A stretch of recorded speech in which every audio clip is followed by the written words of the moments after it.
Um, is anybody here? Is this thing on? Hello, everybody. How you doing? Welcome to Stock Markets with Bruce, where there is no lamp in the background. There's no lamp. There's nothing to see here. It's June the 27th. That I can assure you. 2023 is the year. I can assure you that. Stink bids save lives. In case if you don't know what that means, you haven't watched the classes. And if you haven't watched the classes, I have no words. I can't help you. I'm hopeful that some of you are working on your classes and you're rewatching them. You're taking your classes. You're intending on taking classes. I'm thinking about number 16 right now, quite hard. Putting up number 16 this month. So stand by for that. There will be a number 16 class before we head out to Europe. And we'll be talking about that class. And by the time I see you guys in New York, I will be actively working on class number 17. There's a lot you need to absorb going forward because this option market is rather complicated but exciting and going to be very profitable for a lot of you here. If you've been watching me now since January 2021, if you've been here that long, congratulations. But if you've been watching me since June, July 2021, and have caught in here, come through here in the last 6 months, a year and a half, you have learned a lot about option writing. You have picked up a lot of chatter around this channel about option writing, and I'm excited for you guys.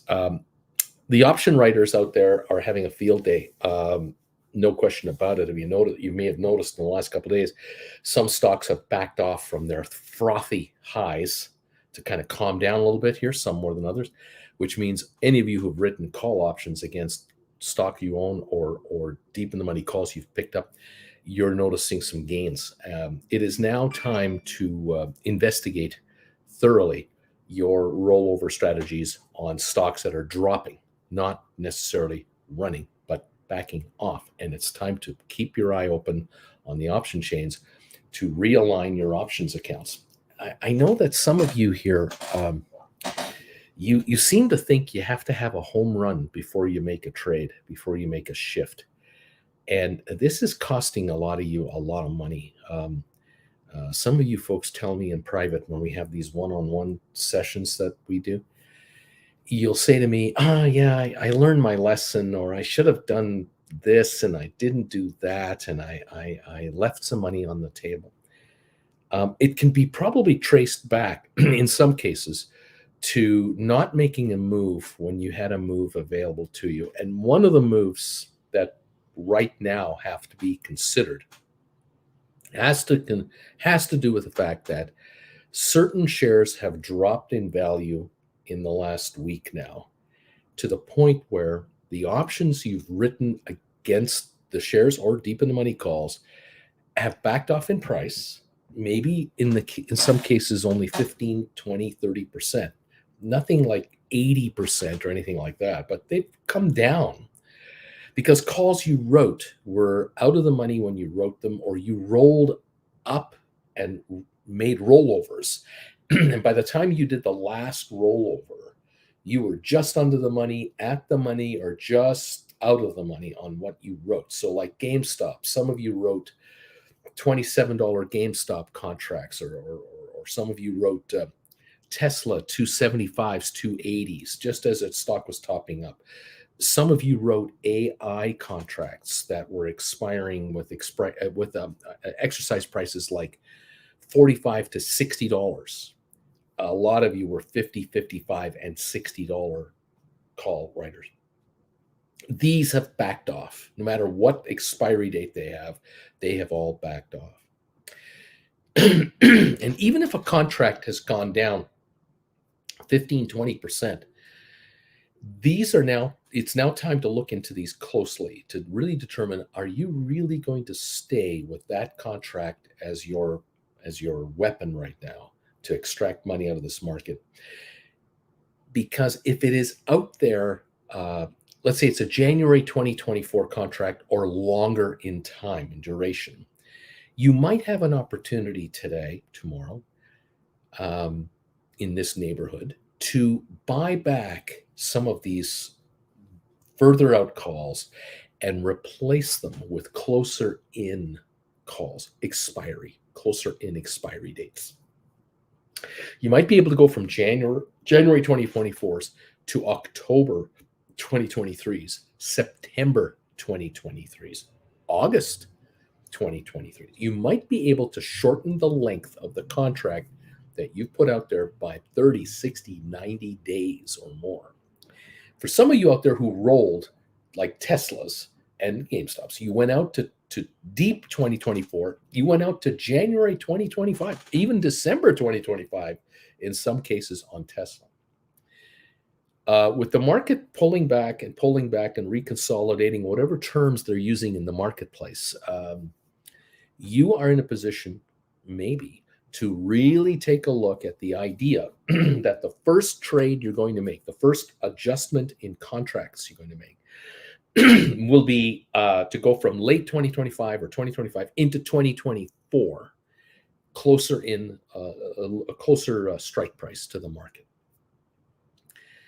For some of you who have written 2024 contracts, like January 2024, June, something like that, you might actually not even bring in the time at all. You might only bring in the premium. You might decide the exercise strike price I've written is a 280 on Tesla. I want to write now 250s on Tesla. Same time frame though. Out there, as far out as I am, I'm just going to come in $30, $40 a contract, whatever's being offered to you. If Tesla wants to drop to the 220 range in the next few days, some of you out there with 250s to 275s are going to look to go down to 230s, 240s. Some of you in the 280 to 300 range right now are shopping to see if you can go into the 260s. The other thing about the option game is it isn't like a one and done thing. Some of you have this notion that, as soon as I write these 2025s, I am locked in. No, you are not locked in. You have taken advantage of the time available to you to write a contract to make this rollover work for you.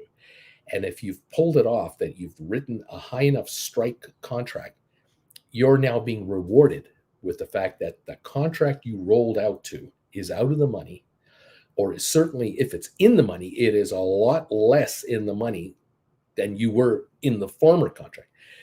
And if the shares want to give you some more ground, which can happen, shares go down a lot faster and further than they go up, you could be in a position where you're sitting on an out of the money contract that can easily be adjusted much closer in time. And this might be the first of 3 or 4 trades that you're going to make over the next 3 months. You may find that every month you're making another adjustment, and you figured out, you know what, Bruce, I went from Jan 2025s to September, August 24th, then I went down to February 24th, then I went to January 24th, then I went to December 23. I slowly but surely shifted my call options so that I have brought back 6, 8, 12, 14, 16 months of time back into my back pocket. I have this stopwatch wound up again. So if the market wants to take a run and the stock wants to take a run, okay, well, take a run. I'll do rollovers. I've got the calendar on my side yet again. Let the market make its move. Let the option players bid up these contracts, and you'll do forward rolls and say, thank you, may I have another? That is what's coming your way. On AI, as I've mentioned in this title today, the AI shares have had quite a pullback, obviously, in the last week or so. I think I may have. Let me just double check here. I might just have something here. Let me just double check this. Where would I have that? I might have that right there. Let me open this up for you. Let's see if I can get that to upload for us. Yeah, there it goes. Okay, this is AI for the last 5 days. So on the far right is yesterday's close, 32 31.96 on the far right of the chart. On the far left of the chart is last week, Tuesday, opening, if I'm right, Wednesday, Thursday, Friday. Yeah. And we were in that 45 plus range, having hit new all-time highs. On the very bottom of this chart, just right around, where am I? My finger right there. Notice that 48.87. That's the all-time high of the stock, which was hit last week. This is the 52-week range, and that little dot there shows we're kind of in the middle of the range from $10.16 to 48. Here's yesterday's range: 35.48 for the high, 31.69 for the low yesterday. That's where we closed last night, and here we were looking over here. This is a little while ago this morning. We were at 32.38. I got it right now, 32.60, up 64 cents on the pre-market this morning. Okay, this is taken this chart, this picture, this freeze frame shot, screenshot. I took this about 20 minutes ago. Now, what to do next? Okay, if you've written calls that are 45s, 50s, 55s, and 60s, especially this 55s and 60s, it is time to bring them in. Now, you can do the easy thing. If you wrote January 2024 calls as examples, because you watched me and some of the videos I've made lately, and I've been talking about taking in huge premiums on this stock, talking January 2024 as a date, as a target date to write options against. If you've gone that far out, congratulations, because if you've written $60 calls for Jan 2024, and you hauled in some stupid premiums from gamblers that were just willing to pay stupid money, well done. You've won. You now could easily buy back those 60s, and you could write 50s for the same expiry. You could write 45s for the same expiry. If you write a 45 right now, you're writing a contract that is $12.50 out of the money. If you write a 40 from the 60, you could really bring in some capital here. I mean, this is a very smart thing to consider doing. And this is just if you're going to do a January to January 2024. I'm not even talking about bringing in time. Looking at the close last night, the $60 calls last night were at 415 last trade. The 45s closed at 590. The 40s closed at 670. So there's definitely $2.50, 260, 275 maybe available to some of you out there. A cash increase in your pocket, bringing your contract a lot closer to the market. If you decide to go from January 2024 into maybe October 2023, now you're looking at maybe 37.50s that will bring you between $5 and $5.50 a piece. 35s can bring you over $6 a contract. These are still out of the money calls, but they are much closer in on time. And that means the daily depreciation rate is greater, because between the end of June, which we're at now, let's just call this the end of June. We're talking only July, August, and 3 weeks of September left on September contracts. You want to write those instead of January's. You took October off the table, November off the table, December off the table. That's 90 days. And then 3 weeks in January. That's 110 days you've taken off the table and increased the money in your pocket. Hello, a nice move. Could it be that you have written 10 or 15 or 20 of these because you bought deep in the money calls to do this move in the first place? Could you afford right now, with this cash improvement, could you buy more deep in the money calls with this added cash and write even additional September calls for even more income? This is something worthy of serious consideration. On the put front, it's a different story. If you've written $35 puts and you were given $10 a put, or you wrote 40s and you got 10, 11, or 12, whatever, outrageous amount of money you were handed by the gamblers who were buying your put contract, you're in a scenario where you're looking at your strike price, you're looking at how much you got for it, And what would it cost you if you were to be exercised to take on the stock? Of course, the minute you take on the stock, you've got choices to make. You can either immediately sell the stock and just write another series of puts. You could immediately sell the stock and buy deep in the money calls instead. Going long, you're going to go long with deep in the money calls and then write options on those. If you get the stock, you could write just a contract on the stock, obviously. So you have multiple choices if you are to be exercised, but you don't have to be exercised. It's a question of which put you wrote, how long is it in time, and how far of the money were you? Are you in the money now? You can always do rollovers on puts, and you can make adjustments that way as well. So study your option chart to see where you're at and where you're headed, what you have in front of you here. Some of you might only make 30 and 60-day moves right now. There's nothing wrong with that move. If at the end of the night, though, at the end of today's trading, you can sit back and say, well, at the beginning of the day today, I had written 10 calls on AI, and I wrote $55, $60 calls a week ago, 2 weeks ago. At the end of the night tonight, I'm now sitting on $40 calls, but I came in 30 or 60 days as well. And I broke even on that trade, or I actually made 50 cents a contract. I made $1 a contract. I brought in $100 a contract on 10 contracts, $1,000. And I shaved 60 to 90 days off the life of my contract. This is a good day. This is a very good day today. You definitely want to take advantage of that. I would not be afraid if the shares were to rally back to $33 to $35 a share. If you got 40, 45s written, there's nothing to worry about. Because again, what's the worst case scenario? Oh, wow, gee, I rolled calls from 60s, 55s and 60s to 40s, to 35s, to 40s, and the stock started to go up on me. And I have to now do rollovers where I have to now write $5 higher strikes for 3 months further out in time for more money. Oh gosh, you poor person, you poor, hard done by option writer.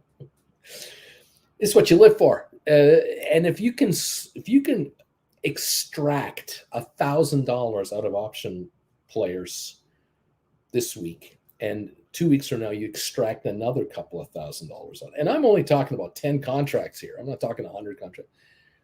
You extract $1,000 here, $1,000 there, 800 here, 1,500 there. You slowly take it out. You just wring the money out of their souls into your account where it belongs. That is what option writers do. The casino doesn't have you lose $1 million on a bet unless you bet $1 million on a play. The casino lets you put a $100 bill into a 25-cent slot machine, a nickel slot machine, and they take it out of you a buck at a time, 50 cents a pull. They give you a little win and then they take it away, and they give you a little win and then they take more away. And slowly but surely your $100 bill becomes an $85 bill, a $70 bill, a $68 bill, goes back to 80, comes back down. You slowly see it dropping and dropping and dropping. And you just keep playing that slot machine until your money is gone. And that's what you have to be doing now as a writer. You have to be the ruthless, faceless killer that you are and take the money off the counter from these gamblers that are just out there throwing it around like there's no tomorrow. Because the person you're playing against is a desperado. There's very few option traders who are, let's say, killer option traders. Most of them are lottery ticket seekers. They're looking for the mother of all wins, huge home runs. They're expecting massive movement in a stock, and they're quite happy to throw $5 a contract, $8 a contract, whatever a contract, whether they expire this Friday or 7 Fridays from now or 20 Fridays from now, they are prepared to throw ungodly amounts of money into long shot bets, hoping that just one will pay off. You can imagine an option player with 25 grand that should be doing conservative option writing but doesn't. They're long gamblers on option trades. They've got 10 positions going at the same time. They got 10 $2,500 bets out there. If one of them pays off and goes to 50 grand, they've doubled all their money. The remaining 9 bets can go to nothing and they still doubled their money. They're trying to find that one trade that will give them that kind of return several times over. If they can go from 2,500 on a trade to 50 grand, and then from 50 grand, they can do a number of trades where they do $5,000 trades and these go to 100,000. That's what they're looking for. They're looking for a multiple payoff from a lottery point of view.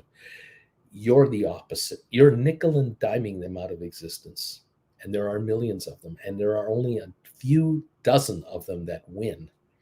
And many, 99.98% of them that lose. And you've got to take the money from the losers.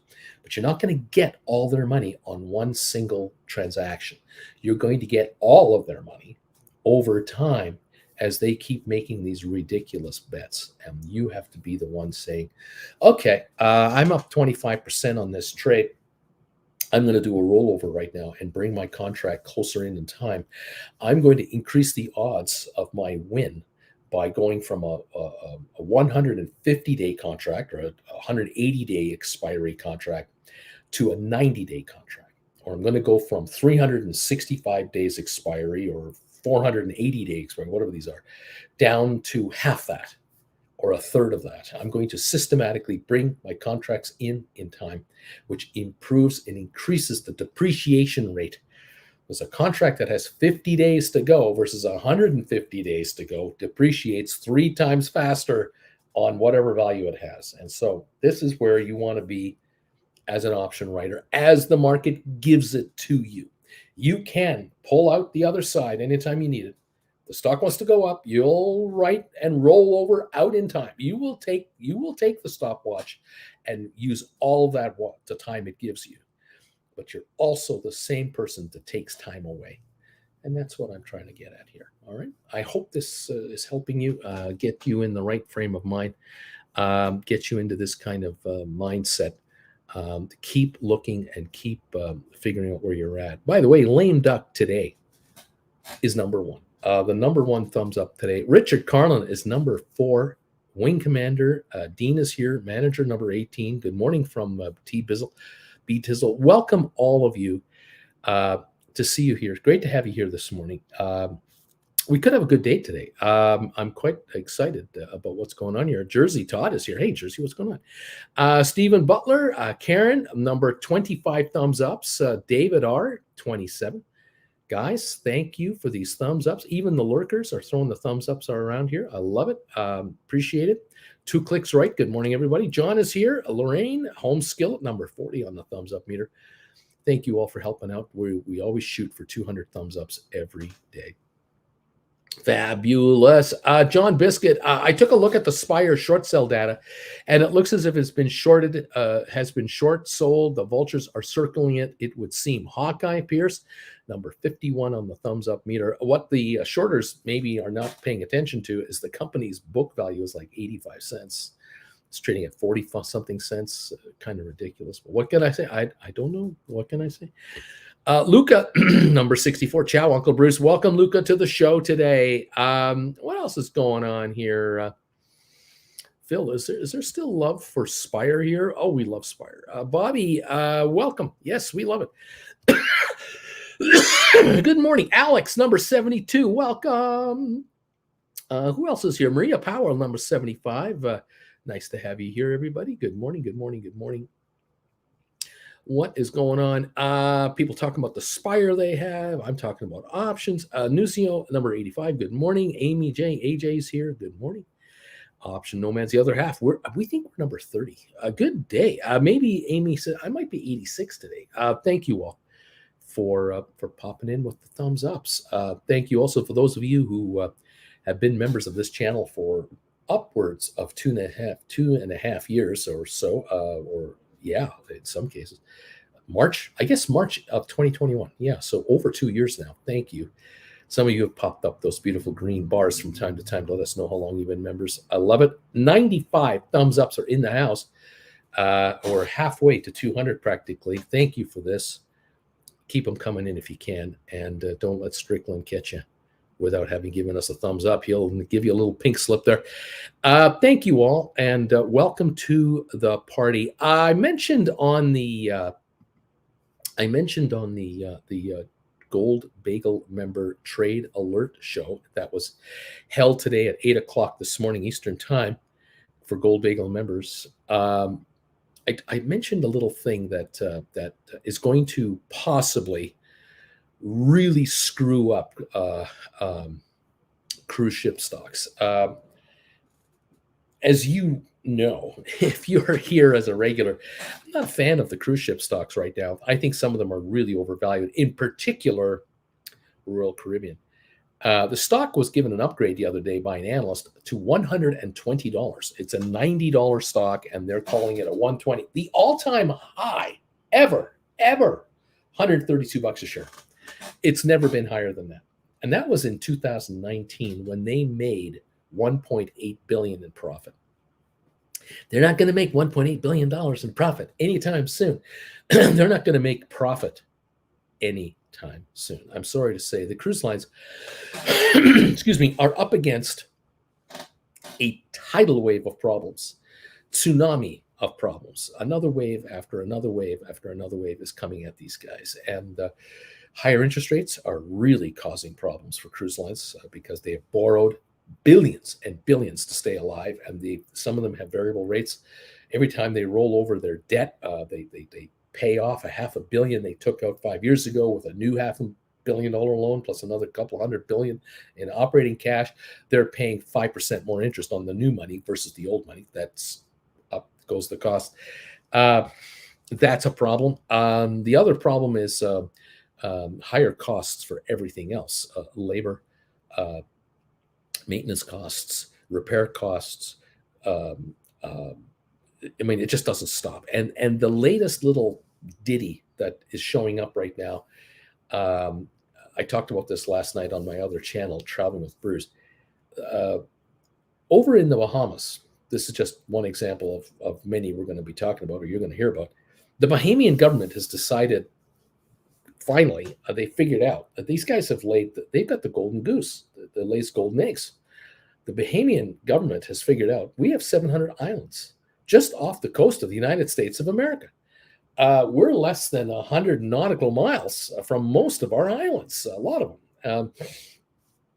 Nassau, you can get over here to Nassau in a couple of hours on a cruise ship if you were to do a beeline right for it. Cruise lines have figured out that that in the past, back in the 80s, when your parents went on cruises, those of you who were kind of my age, or grandparents maybe, my mom and dad went on a cruise back in like 85, and they had a wonderful time. And they talked about how they went to some Caribbean islands. They traveled 1,000 miles on a cruise ship. Oh, they just loved it. And like Miami to Miami. Cruise lines are figuring out, yeah, we could do that. We could offer a 1-week cruise out of Miami or Fort Lauderdale or Port Canaveral, Tampa. We can offer a 1-week cruise where we cruise 2,000 miles. On the other hand, you know what else we can do? We can build private islands in the Bahamas that are like 100 miles from Miami. We can take people out of Miami, on a Sunday night, and then all day Monday just go at 15 knots in a big circle, somewhere around the Bahamas where you don't see land necessarily. You think you're way out at sea, but you're just 40 miles away from land. And then we'll come into Nassau the next day on like Tuesday, and we'll sell a bunch of short excursions that in private bus tours and stuff. We'll make a bunch of commission on that. Then we'll get the folks back on on the boat, the ship. We'll go out into international waters, turn on the slot machines, let them gamble. And then the next day, we'll take them to a private island that's like 40 miles away. But it'll take, all night to get there. And that'll be our private island where we have cabanas and we have all kinds of other stuff. So we have the regular passengers, the cheapos, they get to use a certain part of the island, knock yourself off. Then we have the water park, and we have other parts of the island that cost extra. And then we have the cabanas and the beach clubs and the exclusive areas where you really pay. And we can make a killing for this deal. And this is our little island. We'll do that. Then we'll have another sea day. Then we'll take people to maybe Puerto Rico, maybe, and then back to Miami.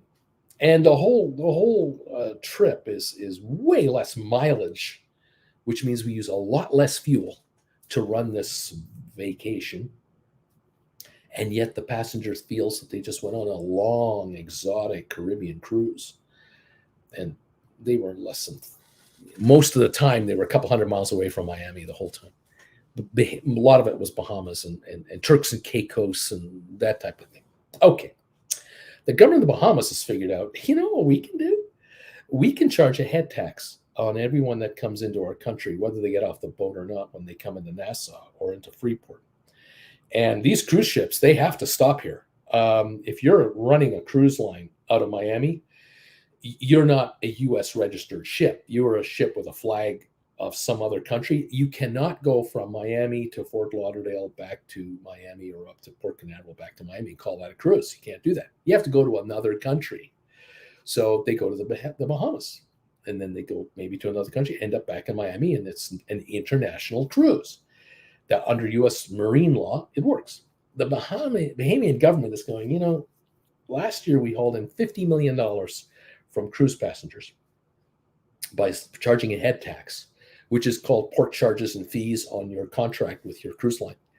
We're going to up that. They're tripling it to $150 million. They're going to now charge so much money for head tax money that they're going to haul in $150 million starting January 1, 2024. And this is the beginning of a tidal wave of problems for the cruise lines, because Jamaica is going to do it. The Caymans are going to do it. All of these offshore and small Caribbean countries are all going to jack their rates up, just like the Bahamians, to also haul in $150 million each a year. These countries are broke. They're in big trouble. They have hurricane problems, climate change. They need money. And since you and I, when we get off a cruise ship, all we do is buy T-shirts and maybe buy some duty-free alcohol, which isn't profit-free. We don't spend any big money on these islands, generally speaking. Very few of us spend $10,000 when we get off a cruise ship to go on shore somewhere. We don't do that. We're cheapos. And if we take a cruise excursion, we bought that through the cruise line. And the cruise line is getting 2/3 of that money as a commission. 1/3 goes to the operator on the island. So these islands don't make any money from passengers on cruise ships. They have to do it from a head tax. And they figured it out. They're going to nail it. So what's going to happen here is you're going to notice a family of 4. You want to go on a 1-week Caribbean cruise for a family of 4 starting in 2024, 2025? Get ready to drop 10 grand on a 1-week cruise. Because with $20 mandatory gratuity charges, automatic $20 a night gratuity charge for room stewards, where you only see them once a day per person. Drink packages that are out of this world, $20 for a Ryan Coke coming your way, plus 20% tip. You are going to be pricing yourself out of the cruise business. These cruise lines are in huge trouble. And this is coming. And the next stage beyond that is people who are flying in. Coming in for an all-inclusive resort, there's going to be a head tax increase there. You already know, if you're traveling to Heathrow for a vacation to Europe or wherever, you land in Heathrow, you look at your ticket, and you'll notice that a round-trip ticket on United Airlines is $600, but there's $400, $500 in taxes, US and UK and Europe. That's going hard. That is going. Governments are cash-strapped, and they need money. And they need money badly. And the easiest way to get money is to build it into a ticket where you have no one to complain to. There's nowhere you can go. And there is no politician that's going to help you that you can fund. There's no super PAC you can support that will then elect a politician that will help reduce these ridiculous taxes and fees, these security taxes and tourist enhancement fees, environmental enhancement tax, all this crap. Travelers are getting soaked left, right, and center, and it's going to get a lot worse. So watch out for certain travel stocks. Airlines are suspect, hotel chains, cruise lines. This is going to be something to watch. I mentioned that today just to kind of give you a heads up on all that. All right. Thank you all for hanging around here and seeing me today, being with us today. If you have any questions, I'll do what I can to try to get them to you, answer them for you. I appreciate it. We are 24 minutes away from opening today. Nice to see you all here. Great to have you around. And what else is going on? Let's see what else is going on. I'm not sure. A couple of questions about SPACs going on here and all that. See what we can do. Not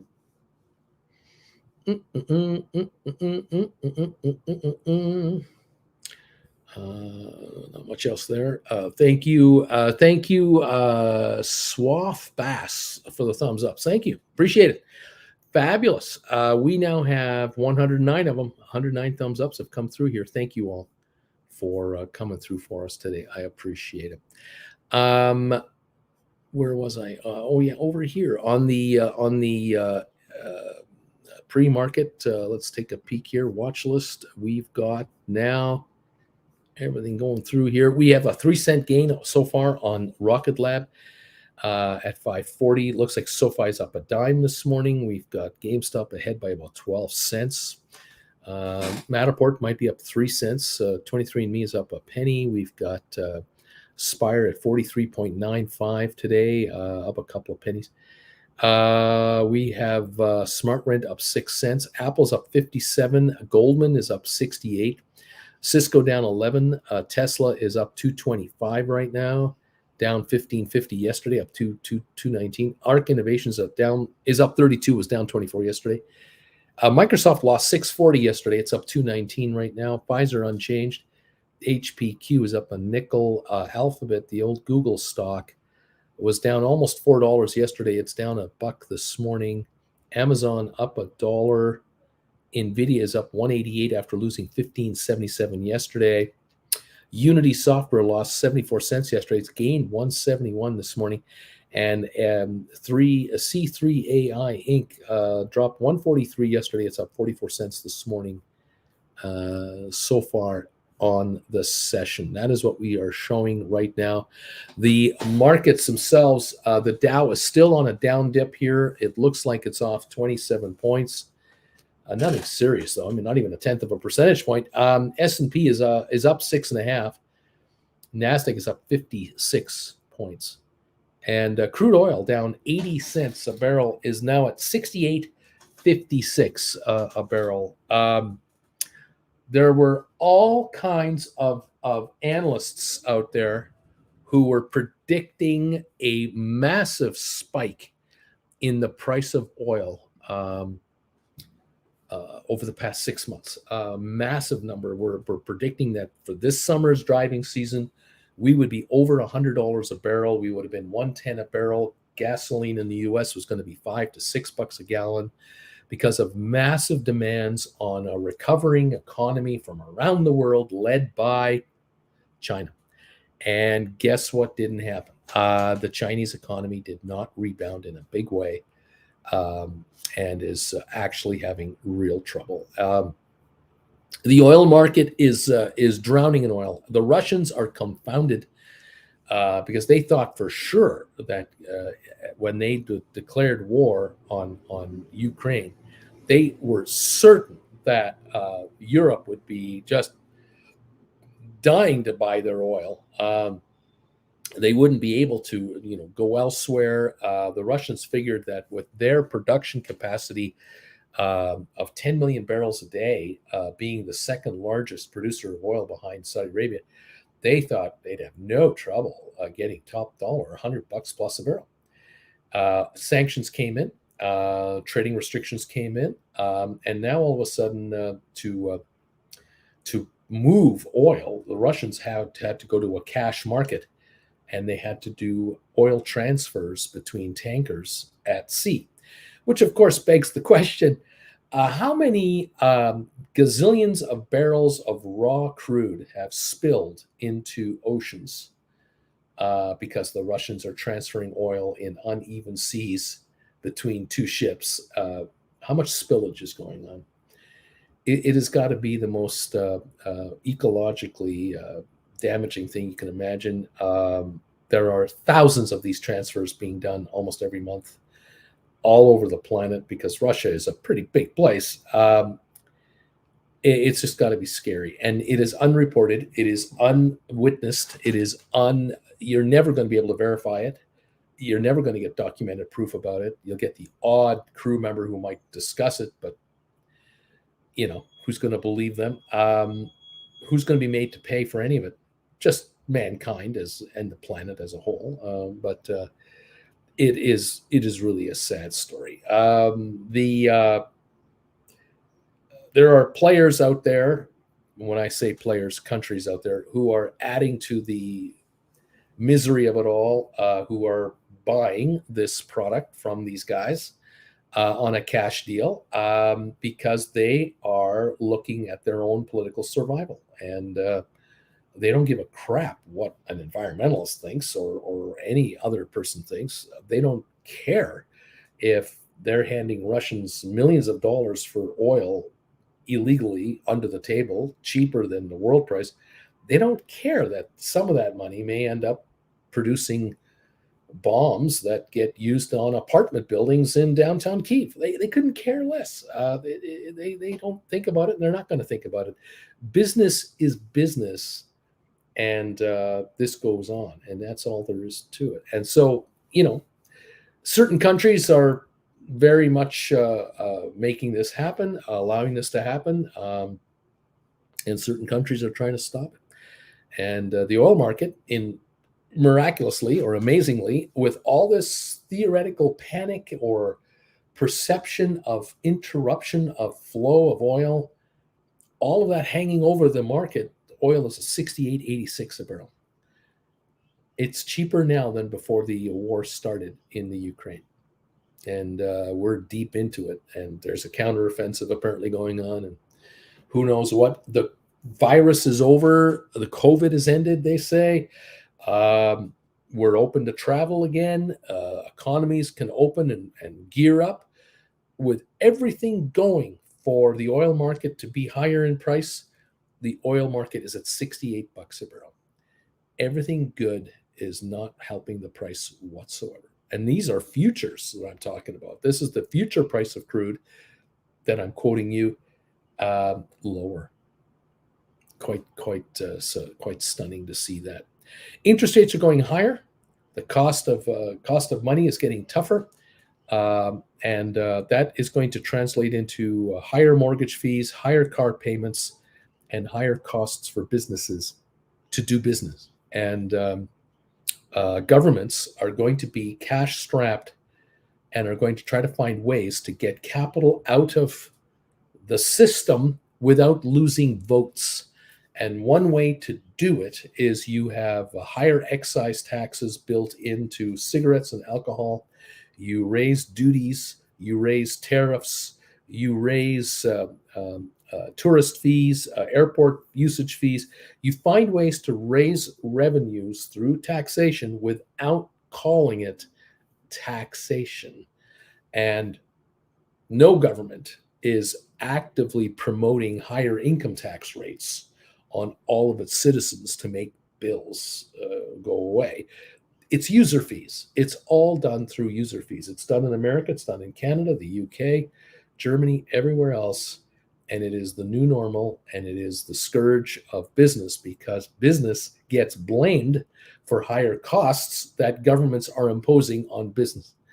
But at the end of the day, bills have to be paid and services rendered, and governments are in the service providing business, whether you like it or not, and they have to find a way to raise cash to pay for it.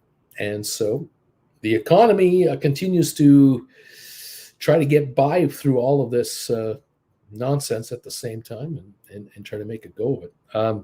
What can I say? It is what it is. AI 32.51 up 55 cents a share. Home prices were up 0.9% in April in the top 20 U.S. cities. A Case-Shiller reports. That's a Case-Shiller report coming out on home prices. 0.9%. That's inflationary, and of course, it doesn't help that interest on the money that's out there is going up as well. I read yesterday, I may have mentioned this to you yesterday if you were with me, that the average American now has to generate $117,000 in household income to afford a house in the US, where a year ago that number, or 2 years ago that number, was $94,000. That's a $20,000 increase in gross revenues that has to come in the household to be able to get a house in America on average. That doesn't cover every single neighborhood in the US, as you all are very well aware. There are certain parts of the United States where it's next to impossible to afford a house, like Manhattan, San Francisco, parts of California, pretty rough. Interesting. I saw something yesterday also about the exodus from California. How many people are leaving California and moving, in one example, to Texas? Something else I noticed, though, was that the same report was also mentioning that it isn't just one way. It's a two-way thing. For every 2 people going to Texas, 1 person is moving back to California. Did you know that? And so it's a 2-to-1 ratio. So Texas is winning with more people coming in. So I don't know if that's winning, but Texas is gaining population and losing some, but gaining a bunch. I found that to be an interesting commentary. I'm certain I know of other states in the U.S. that are winning versus losing, but there are a number of reasons why people are moving these days, other than just economic. It's rather interesting to watch that and observe that information. All right, welcome to the show. Sell my house fast up on Marlboro. Good morning, Uncle Bruce. I am thumbs up 106. Thank you so much for being here. It's good to see you all coming through, and thank you for the thumbs up. So we're over 100 on our way to 200 today. Absolutely a wonderful thing. I thank you. What else is going on here? We got, let me just double check here. We're heading over there. There we go. All right, we're heading to member-only commentary now. We've got 12 minutes before we open the show. Thanks, all of you who are members of this channel. You know what you mean to me. Thank you, those of you who are lurkers and possible members to be. Then also those of you who are new to the show, finding out what we're about, what we do, noticing how we try to make money, help people make money in this market. Thank you all for being part of the gang here. It's great to have you joining us. Alrighty, there we go. There is that. 124 thumbs up. Thank you for that. Fantastic. And there we are on the early show here, the early momentum. We've got a 7-cent gain on Rocket Lab. We are up 13 on SoFi to 833. I see GameStop now unchanged. And see if there's anything else significant really happening here in the pre-market. Apple up just 66 cents. Goldman up 220. Tesla's up 260. Microsoft is up 265. We got Amazon up $1.27. Google down 93. Nvidia up 220. Unity up almost $2 now. 199 on Unity, and a 57-cent gain on C3.ai Inc. Very good, everybody. Welcome to the show today. Let me know how you're doing on your contracts. Let me know how you're doing on your rollovers and roll downs and rearranged transactions. We'll keep an eye on that with you and see where things go. All right. JR saying, good morning, Uncle Bruce. I think I'm the 105th thumbs up today. I think that's where we're at here. Fabulous. Great to have you here, JR. Welcome one, welcome all. What else is going on? Let me just see what else we see here. Um, thank you to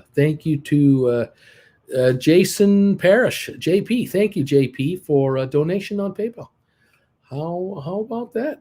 Thank you very much. That is a good thing. Appreciate it.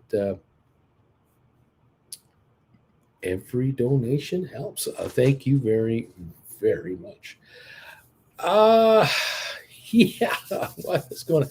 Headlines: Americans are getting lazier. Why that's great news for stocks. Why would there be a comment like that? I don't know. In Barron's of all places, this just in: Americans are lazy and getting lazier. That has implications from everything from AI to economic growth to how to construct an optimal stock portfolio. The Bureau of Labor Statistics released its American Time Use Survey this past week. An American Time Use Survey. Really, it showed that 1/3 of Americans worked from home in 2022, up from a quarter in 2019. So from 25% to 33% people working at home. No surprise there. But the survey also found that Americans working full time from home work 2.5 hours less a day than Americans at the office. It's no wonder labor force productivity has been negative for the past 5 straight quarters amid office occupancy that remains at sub 50% in the largest U.S. cities, even 3+ years after lockdowns, says Data Trek Research co-founder Nicholas Colas. Overall, the total civilian population worked for an average of 3.23 hours a day in 2022, down from 3.26 hours a day in 2019. The US is 1% lazier. That number given by the BLS is the total population. Don't forget, babies don't work. That's true. Babies don't work. They poop and they sleep and they eat. Okay.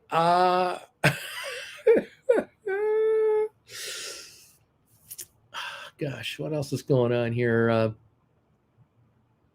AI is being talked about in this article like crazy. The whole thing about AI coming on. I can see why employers would be keen on AI. You can sure understand. If you have an office of 1,000, if you had 1,000 people at your office back in 2019, and today you have 600 people at your office, 400 of which don't work for you anymore, or 2 of the 400 are at home and the other 200 you've let go. You're trying to offload even more people because you're only getting 3 point something hours of work out of these folks, and complaints about this, that, and the other thing. Can you replace 100 of your 600 people with AI? Whether it's now or 6 months from now or 2 years from now, is the future such that as a department head or a manager or HR department or senior executive, if you know that your corporation could offload 15% of your staff because of AI, what's that worth to you? This is where you do your calculations. You figure, how much are we paying these people, not only in salary, but what is it costing us as a company to have 100 employees in this office, from rent, equipment, support staff, benefits, all that stuff. How much is it costing us? Now, once we know that number, what would it cost us to get AI software, AI computing systems, whatever, to replace these people? And can it pay for itself in 5 to 10 years? That is what the average human is up against. The human is not up against the cost of how much it is it this year to have AI in the office. The human is up against the perceived savings over 5 to 10 years that companies have to invest. This is the problem for human beings. If you are in a job where you are replaceable by AI, you have got to find a way to raise your skill level so that AI can't replace you.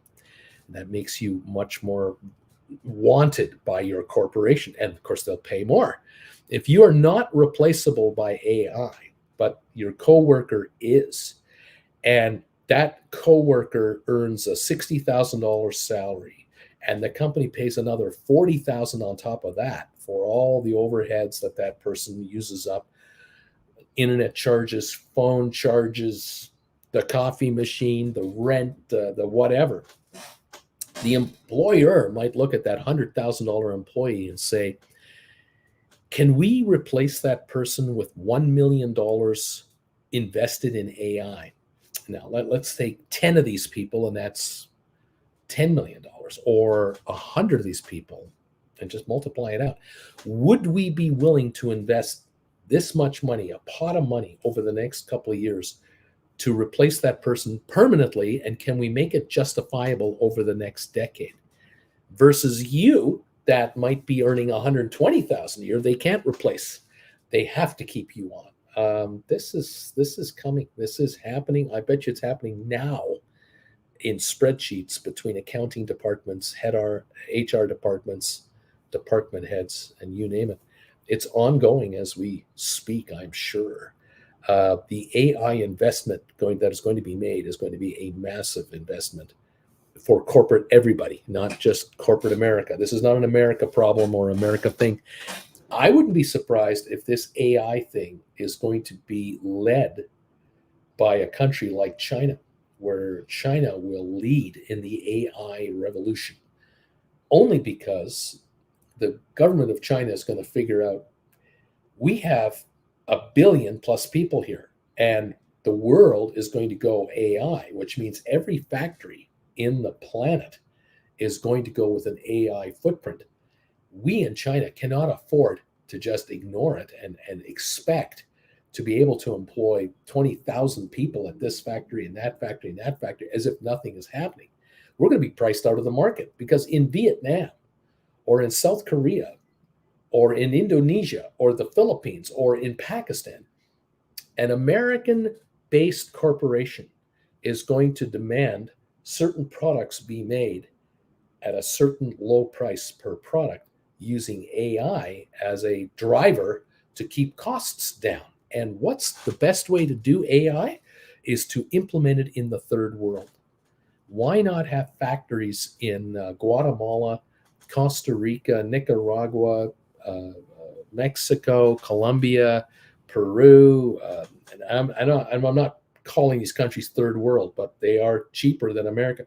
Why not have factories in Bangladesh and Pakistan and Sri Lanka, where the factories we build there, where we don't have labor laws to worry about like in the United States, we can build highly robotic factories in these cheaper countries and just have managers flown in, expats or what have you, or trained locals to run these AI producing factories. And we'll produce products out of there, whether they're these kinds of things or other products, at a fraction of the cost.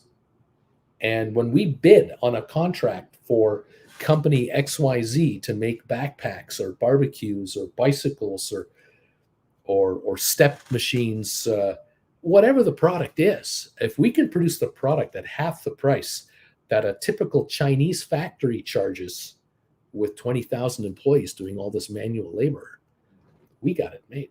And the Chinese know it. And so this AI push is not made in America.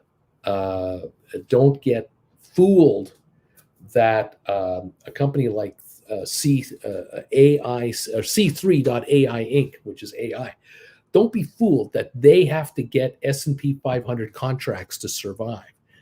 These guys can go global, and they can do contracts in Bangladesh and Pakistan and India and Egypt and Libya and Tunisia and Algeria and Chad and anywhere in Africa, anywhere in South America, where they are welcome with open arms to build a building with 500 jobs in it. Well, we'll take it. That building used to have 10,000 employees in China, but there's only 500 here. We'll take the 500 jobs because the 500 jobs we have here are going to pay some decent dough, because it's a multi-billion-dollar investment in equipment being done in our little tiny country. I see this as a huge area for international growth, and we're not even there yet. We haven't even scratched the surface. That's what I see from this vantage point at this age. Anyway, good morning, number 139. What rant am I missing? Christina wants to know. I can't wait until the lawyers are affected by AI. Larry, don't worry about the rant. Don't worry about AI, Bruce. I'm ringing the bells.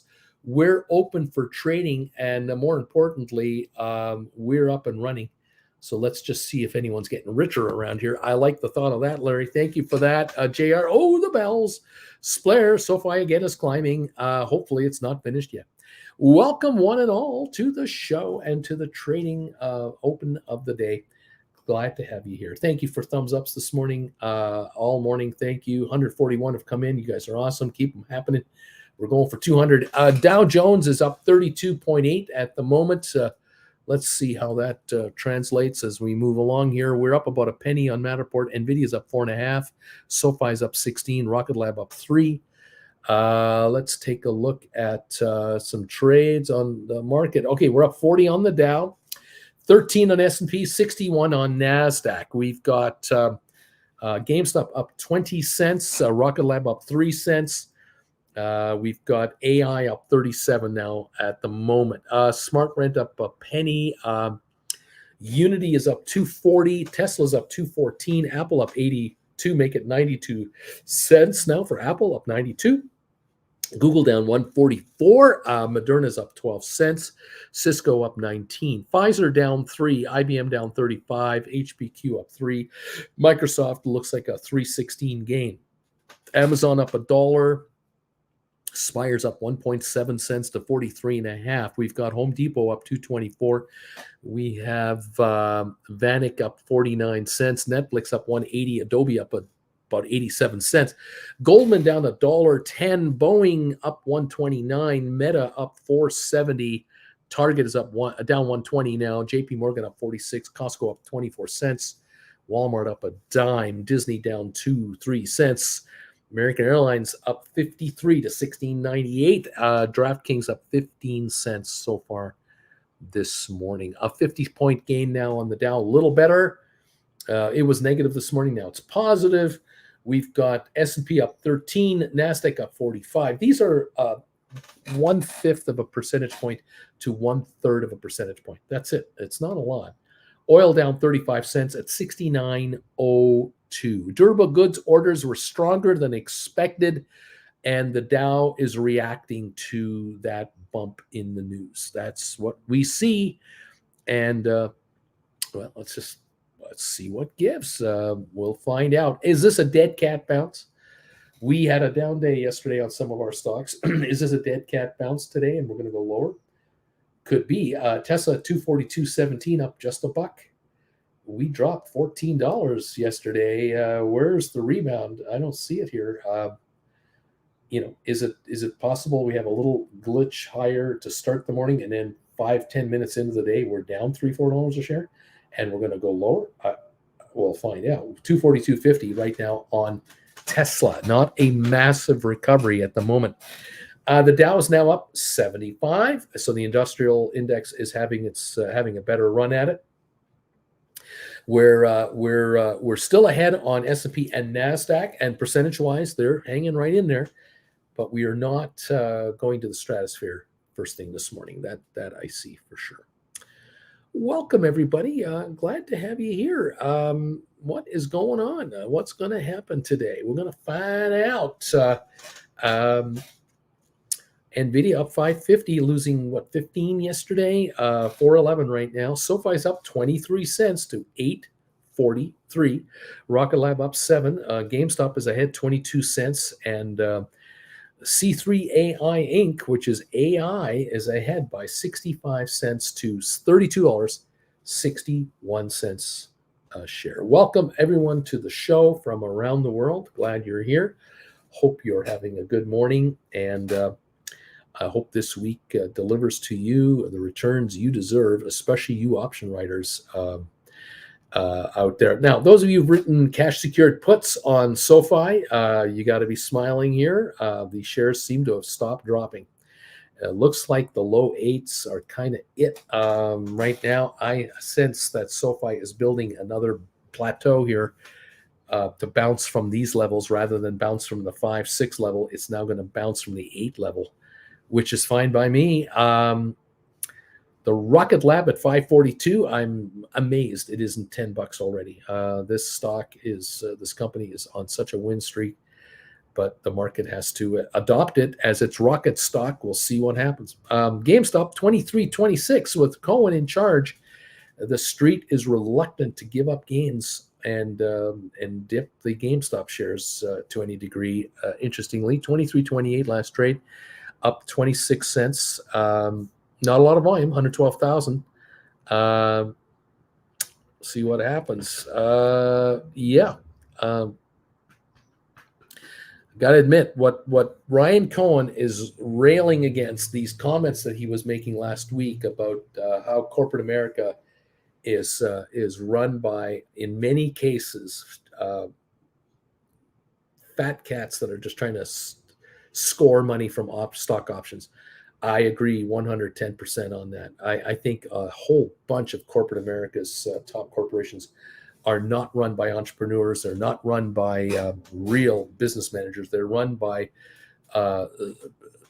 committees that are trying to find ways to move the market, trying to move the stock higher.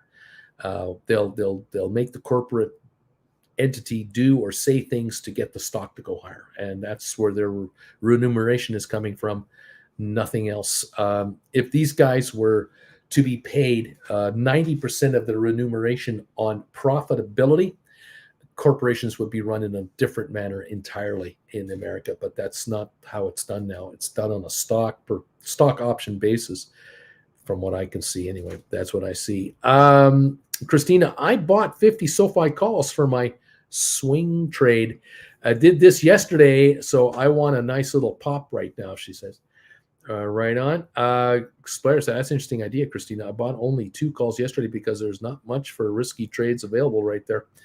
Right now, SoFi 840, up 20 cents a share so far today. Volume at the moment on SoFi, 8 minutes into the session, 2.2 million as the opening volume for SoFi. Low of 832, high of 847. We're now at 840 a share on SoFi. The Dow up 105, so that's a little pop there, a third of a percentage point so far. And we've got S&P up 17.8, which is 0.4 of a percentage point, even better. The NASDAQ is the winner, up 70, half a percentage point right now. Oil down 32 cents a barrel, 69.05 a barrel right now. GameStop up 18 cents, AI up 51. We have Unity up 280. Good move here. Tesla up $3. Apple up 150. We have AI ahead by 51 cents right now. Apple up 140. Google down 120. Moderna down 50. Cisco up 40 cents. Nice move on Cisco. Pfizer down a penny. IBM is off 28 cents. HPQ down 7. Microsoft up 4.29 at the moment. Amazon up 93 cents. Spire still holding a 2-cent gain at 43.8 cents a share on 161,000 volume. It just defies logic why it's there. It could be being held down by shorters. That could well be what's going on, because it's so easy to control a stock that doesn't trade 100 million shares a day, doesn't have hundreds of millions playing it.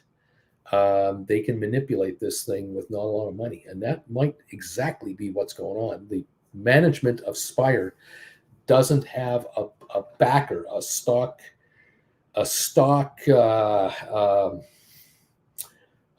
the word I'm looking for? Promoter is not the right word these days, but they don't seem to have an interested party to defend their shares, and so they're vulnerable to attack by short sellers.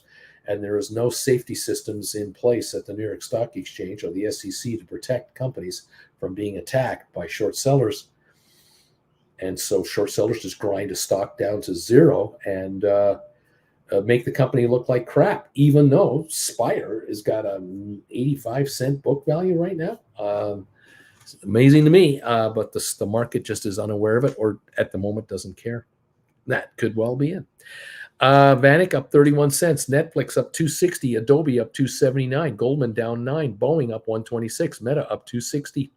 Target down $1.20. JP Morgan up 25. Costco up $2. Walmart up 67 cents. Disney up a penny. American Airlines up 48 cents. And DraftKings up 13 pennies. It's a lot of green out there. I have to give you that. A lot of green this morning to start the morning. Where it ends up and how it ends up and all that stuff, I don't know. That's what we got right now. We are up 121 points on the Dow Jones Industrial. We're up 60 in an S&P, up 55 NASDAQ. NASDAQ is slumping a little, where the Dow is up 0.38 of a percentage point, climbing a little bit more at the moment. NVIDIA holding a 317 gain at 409.49. SoFi now up 24 at 844. Seems to be holding on to most of its gains here. I think 847, 848 for the high.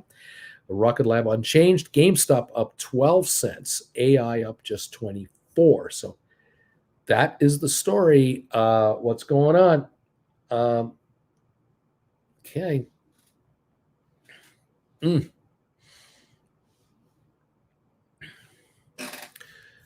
Let me see what that story is all about. Where am I here? Let's go back here to here.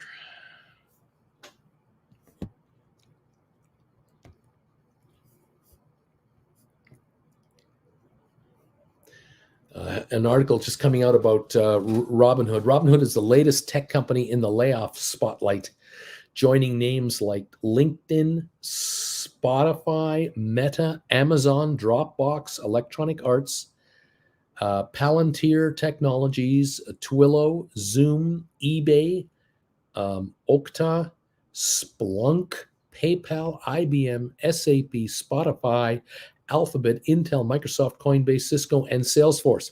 More than 210,000 global technology sector employees have been laid off since the start of 2023, according to data compiled by the website layoffs.fyi.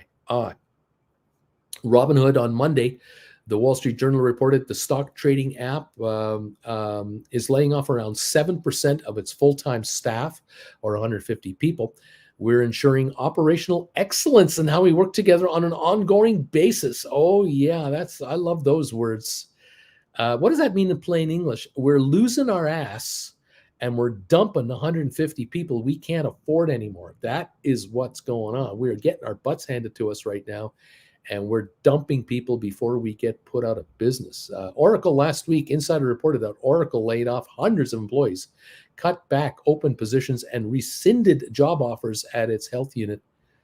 Spotify in early June announced plans to lay off approximately 200 people, or 2% of its company's workforce.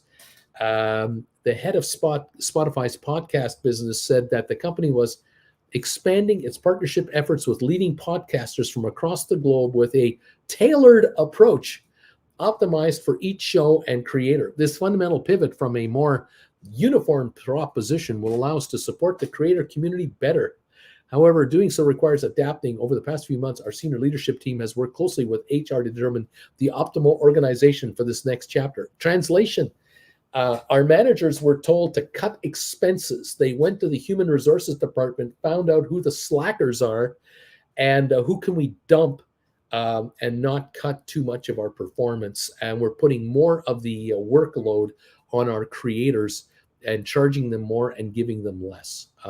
This is simply what this means. In case you're wondering what all this talk is about, what we have here is corporations who are unwilling to invest in their businesses and would rather take shortcuts and offload staff to cut costs rather than enhance revenues.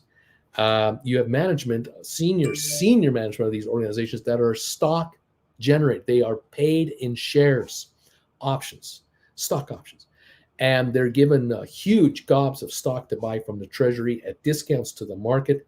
Their objective is to bring out these one-liners and bring out these announcements to enhance the image that they are on the right track corporately, when in reality, They don't have an answer. They can't find a solution to the problem they're running into.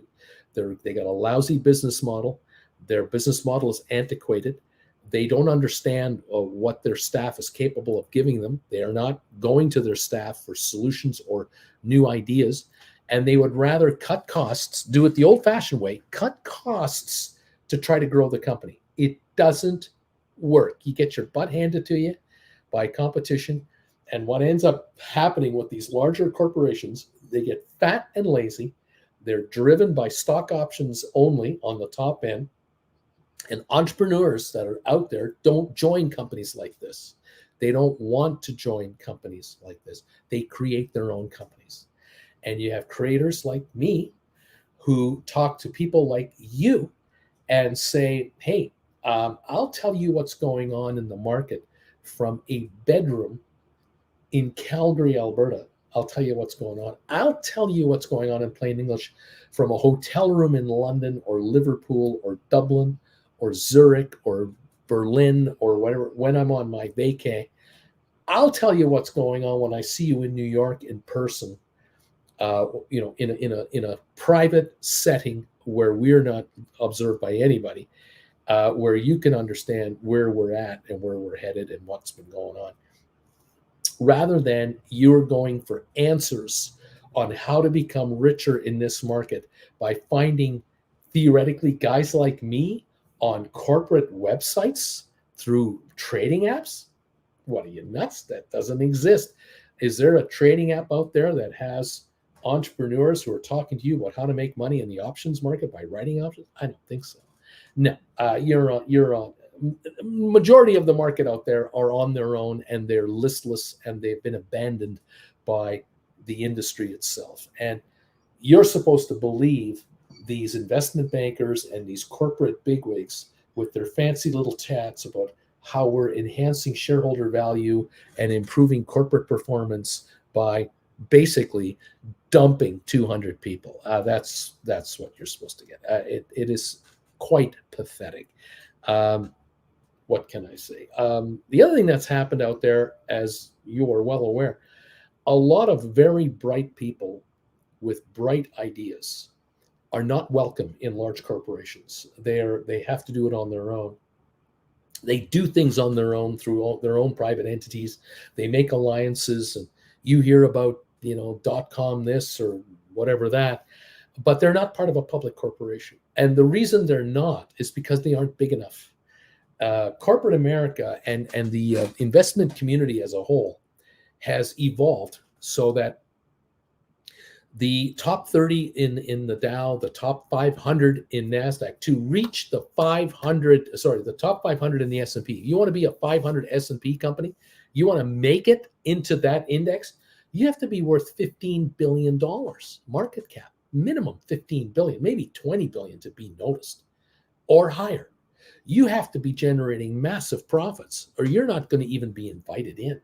And so there are tens of thousands, hundreds of thousands, maybe millions of corporations in the United States that way outperform the big 500, the big 30 on the Dow or the NASDAQ 100, but you're never going to hear about them because you as an entrepreneur, or you as an investor seeking returns, aren't being given the opportunity to buy into these entities. By the time any of these entities get to a public vehicle, and then you hear about them, you're going to hear about them through an investment banker. And you're going to hear about them through an IPO. And the IPO is going to be overpriced to the point where you're the last person invited into the party. There are 8 chairs and 20 people walking around the chairs, and the lights are off. And when the lights come on and the music stops, everyone has to sit down, and 12 will not find a chair. And you're one of them, because the other 8 they're already sitting in the chairs. When you walk in there, it's a dark room. You don't realize that the 8 chairs are occupied by friends of the party organizer. And that's where the IPOs come from. They've already done the private placements to their best clients. They've done the initial round of financing to their best institutional clientele, all their hedge fund pals, all their mutual fund pension funds, everybody else. You are the last party to come in, the last group to come into the party. The booze is almost gone. The music is now lame, and all the the so-called celebs that were at the party, they've already left. They've already come and gone, and they've gone elsewhere. And you're now coming in for the leftovers, and there's nothing left for you to get except the most expensive stock on the street. And that is what the SEC allows to happen for the markets, because the bankers run the SEC. I mean, they fund the politicians that run it. It's a closed shop, and you're not invited in. That is the bottom line here. Anyway, there you go. What's going on? Our deep in the money long calls are way out of the 90-10 rule. Should we be readjusting? It depends, JL. If you've written against them and you're bringing some nice premiums, keep doing it. But if you can make a move into a different price deep in the money call that is to your advantage, where you sell one and buy another, more power to you. But again, without knowing which one you're talking about, what status these are, I can't help you there. What can I say? What else is going on? JR, what the hey? I wrote 10 $17.50 cash secured puts on FGen for July 21. I got assigned yesterday on 6 of those. Why the hey? Yes, options can be assigned early, 24 days early. Yes, they can. Oh, they indeed they can. Mr. Premium, the option. I'm number 155 on your thumbs up meter. Oh, Splair, I would say the best way to go, or find an insider at the right time, and he has the right contacts. And we're now the insiders. We know Uncle Bruce. Splair, by the way, someone I have seen that Canva, the Carvana dropped again, almost 30% lower from its latest high. Yikes. I avoid that stock. The Dow up 66. We were up 100 and something. We're now up 66. S&P up 14. NASDAQ is climbing again. It's now up 85, 2/3 of a point. So the NASDAQ is higher. The Dow has backed up a little bit. We've got NVIDIA up 530 now. SoFi at 845, holding a 25-cent gain. We got Rocket Lab holding just 2 cents on the gain right now. GameStop up 22. AI now up $1.04 to $33. We got let's see here. Unity up 317. Tesla up 477. Apple up 170. Google down 114. Moderna's up 31, down 31. Cisco up 50. Pfizer down 35. IBM down 32. HBQ down 16. Microsoft up 496. There you go. All right. That's what we have early this morning. Now, 23 minutes into our session. Thank you all so much for being here. 159 thumbs ups have come through. I thank you for these thumbs ups. If you can keep those coming in there, we want to get to 200 today. Thank you all very, very much for that. Apparently, there's some IPOs in the works. Right now, some brokerage firms are trying to bring IPOs to this market. Believe it or not, they're actually thinking they can bring IPOs to this market where market money is tightening up. I find that to be kind of funny, rather interesting. Anyway, what else have we got going here? We got that over there. We're over here. Thank you, all of you, for joining in. SoFi 840 up 20 cents, but it's backing up. Topped out at 857 today on 5 million volume in 24 minutes. So we are much slower on the volume side this week than a week, 2 weeks ago. But that's not surprising. It couldn't have kept up the kind of volumes we had there in forever. GameStop 23.20 up 18. Volume now 200,000 shares at the moment. And AI at 32.76 up 81. High of the day 33.15. The low 31.81. So we've had a $1 and what's that? 130 move on the stock today. $1.30 from the low to a high on 4 million volume on AI. All right. We'll watch all of that. Unity is a big winner, up $3 to $39.74, 6.4 million traded. It's definitely having a good day. 1 hour ago, Unity software rises as it unveils AI marketplace. Wells Fargo starts coverage on the stock. Investment firm Wells Fargo started coverage on the video game software company with an outperform rating, and the company unveiled an AI marketplace.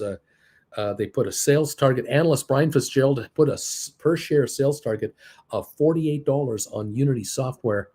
Um, and interesting there. Okay. Alrighty, just watching a lot of things at the same time. Unity right now, 39.59 with a $48 target price. That will help a stock first thing in the morning, no question about that.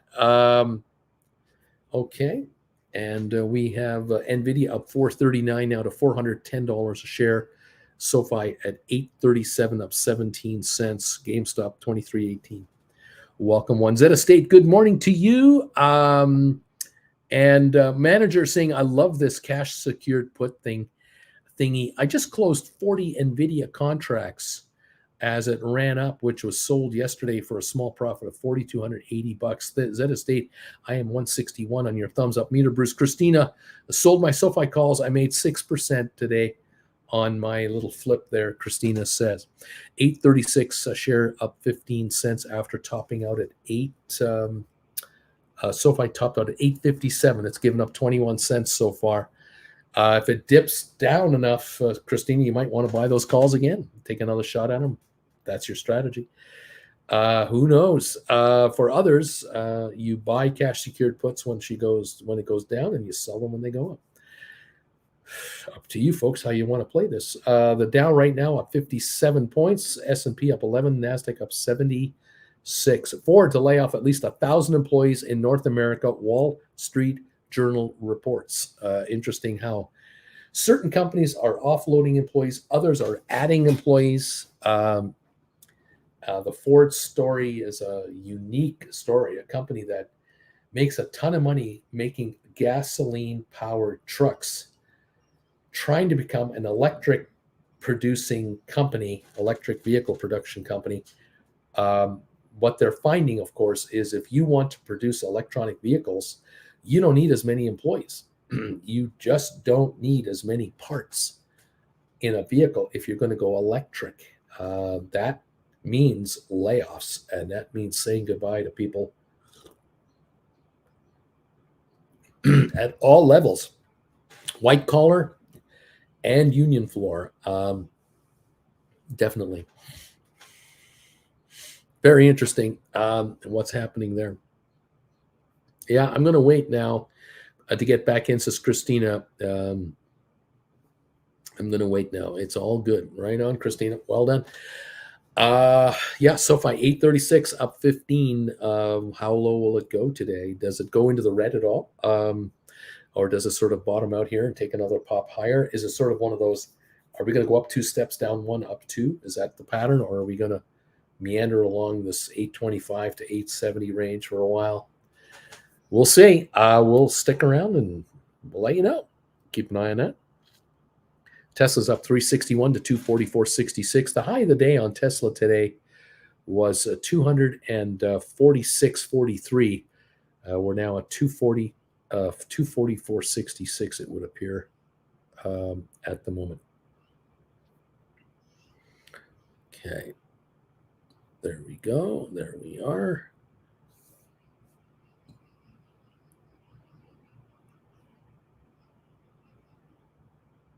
There we go. 60-point gain so far on the Dow.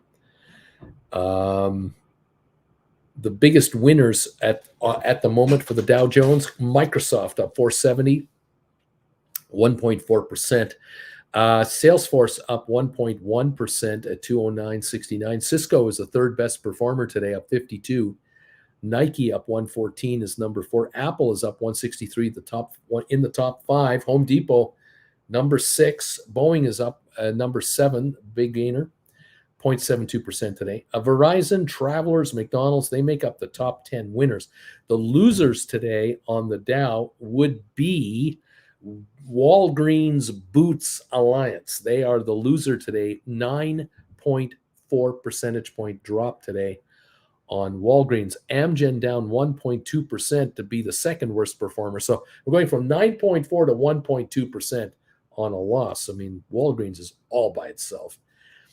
3M Company down 0.86, Merck down 0.8, Johnson & Johnson down 0.61, Chevron down 1/3 of a point, Coca-Cola down 1/4 of a point. We don't have a lot of losers here.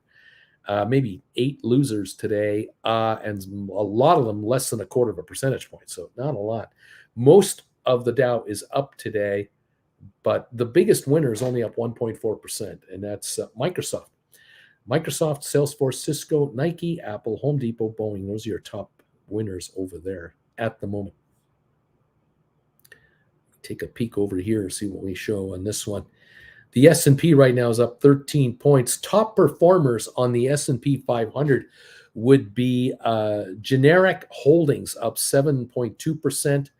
Carnival Corp is actually up 4.5% this morning on a bit of a rebound after getting shellacked yesterday. Old Dominion Freight Line is up 4.3%. American Airlines is up 3%, 50 cents. Norwegian Cruise Line up 3%. Axon Enterprises up 2.8%. Artista up 2.6%. First Solar is up 2.6%. Palo Alto Networks up 2.6%. AI all over the place here. Kellogg Company up 2.38%. The losers, Walgreens is also in the S&P 500, down 9.9%. Illumina down 3.4%. Davita Inc. down 3.1%. Same with CF Industries, 3.1%. CVS Health Corp, CVS Pharmacy down 2.8%. Danaher Corp down 2.7%. Thermo Fisher Scientific down 2.6%. A Mosaic Company down 2.5%. CDW Corp down 2.2%, and Corteva is down 2.2% today. That's your S&P 500 grouping. On NASDAQ, we're up 81 points on the NASDAQ. Your winners today, and there's some crazy numbers here. Minority Equality Opportunities Acquisition Incorporated, up $15 a share to $26. Yeah, 140% gain today. I have no idea who they are. Tivic Health Systems up 103%. Black Diamond Therapeutics up 77%. Centogen is up 38%. Calci Medica Inc. up 32%. AC Immune up 20%.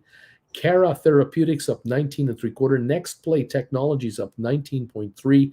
American Rebel Holdings up 17%, and Aspire Technologies up 16.2%. These are your winners so far. Your losers on NASDAQ today looks like a 47% loss for something called how do you pronounce this? Adicet, ADICET, Adic Bio Inc.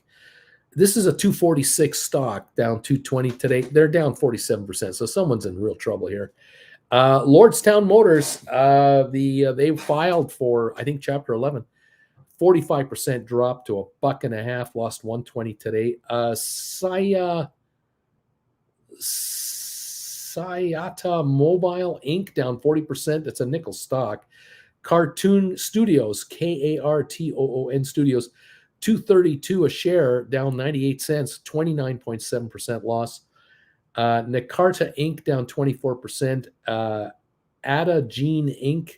down 22%. Brush Oral Care down 21%. Onco Sec Medical down 19%. iMedia Brands down 16%, and Relativity Acquisition Corp down 15.8%. A lot of these are names we don't know, we'll never know, and they're definitely off today. There you go. That's the story, and I'm sticking to it. The Dow's up 71, fifth of a point. 16-point gain on S&P, 0.38%. And on NASDAQ, we're up 92 points now, 0.7. Over on oil, down 85 cents a barrel to 68.52. More pressure coming in on the oil market. Consumer confidence climbs to the highest level since January 2022. It was kind of pretty low in January 2022, wasn't it, though? Wasn't it? It wasn't that great. New home sales in April revised to 680,000 from 683,000 new home sales. The annual rate for new home sales rises to 763,000 from a revised 680,000 so far. couple stats coming out. Raw Dog is a new member of this channel today. How you doing, Raw Dog? I suspect our friend Raw Dog might be coming back from back into the family. How you doing, pal? Nice to have you here, and welcome. JR is saying, Raw Dog! Thanks all, says Raw Dog. Nice to be here. Fantastic. Thank you for joining in to the party, everybody. Appreciate you being here. What else is going on here? Mandu number 5. I'm 164. Good morning, everybody. Giddy up. Manager, I've shorted 15,000 SoFi for a day trade right now, says manager. Right now, the market on SoFi is 842, up 23 cents. Manager, I'm trying to bring SoFi down so I can load up more for cheap. I see. Okay. All righty. Richard Carlin, neat. All righty. Thanks all from Raw Dog. Right on. 54-point gain on the Dow, 16 on S&P, 92, I think, last saw on NASDAQ. We'll see how that plays out. Yeah, down 89 on oil at the moment. Okay.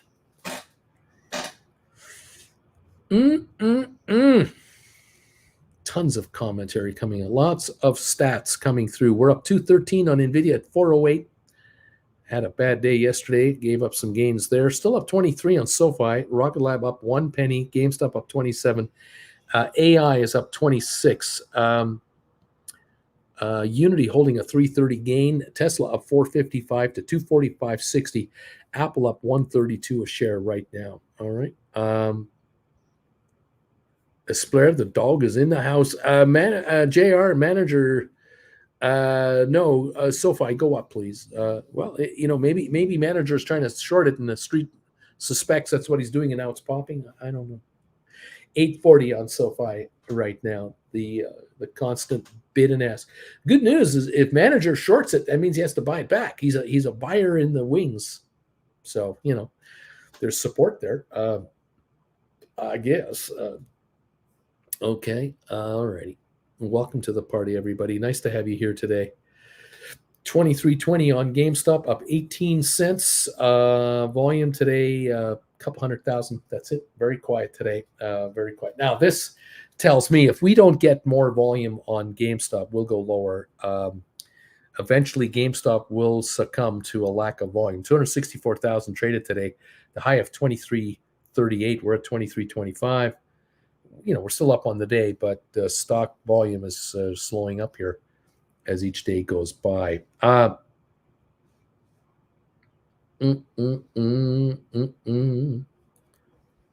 Okay. Thank you all for coming through. We are on the thumbs up meter, 167 now. Thank you for this. In celebration of Raw Dog joining us as a member today, I think it might be time for a few knee emojis to go up from the Knights of Knee to honor Raw Dog. Welcome to the show, to the channel, to the craziness, and to the family, everybody. Thank you for being here, all of you from around the planet. Great to have you in here. Neat. JR is in there. So is Richard Carlin. Here come the knee emojis. Here they come from all over the place. Thank you all. Always here to honor the Knights of Knee. Bobby Hubby and manager are here with the knee emoji attack as well. DH Ruta's here. Chase Rosita. Here come the knee emojis. One after the other. They're piling in here. Must honor the folks at the Knights of Knee. John Anderson. Neat. There they come. No stopping this. Here we are. Here they come. Neat emojis all over the place. Thank you, everybody, for the acknowledgement of that. NVIDIA is only up $1.25, giving up some ground. SoFi $8.39. GameStop 17-cent gain. AI has gone red, down 3 cents. How about that? Dean is here. Neat. Deep value. Neat. Karen. Neat. Here they come. The knee emojis are on their way in the house right now. All right. Well, that's what we've got so far this morning. Maria Powell is here. Thank you, Maria, for popping in and saying hi. The knee emoji attack is happening in Maria's house. Everyone is yelling neat, neat, neat out their windows around the world, and people are wondering what the hell's going on. Who are these people, and why are they doing that? Why are they always so happy? Why are people who watch Bruce's channel always happy when the markets go down? They're happy when the markets go up. They're happy when the markets go side. Why are they always smiling?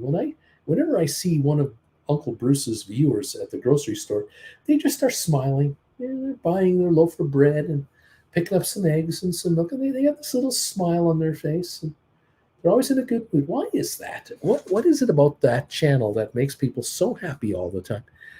Who cares? Number 171, good morning, welcome, and thank you very much. The folks at this channel are always grinning. They've got this little sly little grin on their face. What's going on at that channel that isn't happening on other channels? No, Christina. Okay, I'm out of my positions. I made almost $1,000. Maui is expensive. I got to get paid. Laughing out loud. Way to go, Christina. Making some dough while in Maui. That's a good strategy to employ. Highly recommend you keep up that work and take in some cash. Absolutely. Well done. 3185 on AI right now. All right. Bingo. Consumer confidence jumps to a 17-month high as inflation slows. Americans are more optimistic on a recovery. That's what's going on. Another headline, a summer battle of the stock bulls and bears is brewing. Here's how you play both sides of that. I know how you do that. You write options against your positions. It's easy. It's you take some classes with Uncle Bruce. You learn how options work. You go to Bruce's website and you pick up some options, some classes right here, and learn how to quit your day job. It's not that complicated, actually. Way to go, Christina says, JR, that will buy you a nice Mai Tai right there. Bobby, hubby, I'm smiling. I'm always smiling. I'm a happy guy. Always happy to be part of this channel. I look forward to seeing you folks in New York in October. As soon as I have our location picked out, I will let you know. We're doing some costing right now to try to figure out what the costing is going to be. We'll keep you posted on that. Jen and I look forward to seeing you in the Big Apple October 21, Saturday, for about a 4-hour get-together or so. Auntie Jen is here. How you doing? I'm good. How are you? I'm good. I'm looking forward to I wasn't paying attention to the clock. A quarter after. Yeah, normally you're here a bit earlier than today because we're into the final 15 minutes of the show. Guess what I was doing? Oh. Moving crap around. Oh. Oh. It never ends. It never ends. We dumped off yesterday a whole bunch of boxes. This past weekend, we went and saw friends of ours, and they wanted a bunch of boxes. We said, you want boxes? Oh, yeah. Oh, we got boxes. We got boxes, which really cleaned up a huge area. Oh, boy, have we got lots of boxes. We have a lot of living room floor all of a sudden that we can see. That's right. We did some we took a bunch of stuff to the drop-in center. Yes, we dropped off a bunch of bags, donated away, gave it away. Oh, God. I don't know what I was thinking, that we moved from, like a 1, 2, 3 bedroom. 3-bedroom house? It's from a 3-bed to a 1-bed. So I had a bit of bedding. True. A bit of bedding. We people would come and visit us in Creston, relatives, and we had places for them to sleep. Well, you needed bedding for this stuff. We had couches that folded out. We only have one bed in this apartment. Ours. That's it. You if you come in here, you better bring an air mattress. You better bring a sleeping bag and an air mattress because there's nowhere to sleep. This bedroom is my studio, and there is nowhere to sleep in here. No. Except on camera. Plus, of course, you're here at like 4:45 in the morning. Yeah, you want to stay in with us. You better get used to some guy yapping at 4:45, 5 o'clock in the morning. Get ready. Listening to other people yap. Right. Yeah, we're not a hotel here. We're not able to accommodate folks that easily here. Unfortunately. We've got let's see. Home Skillet says getting $5 plus for AI September 30th. Nice going. Richard Carlin, good morning, Auntie Jen. Good morning, Richie. Maria Powell, good morning, Auntie Jen. Curling rocks are being shown up on Bobby Hubby, hello there, Auntie. JR, good morning, Auntie Jen. Missed saying hello yesterday, helping the MIL get some cardiac rehab, and she is doing great. Oh, good.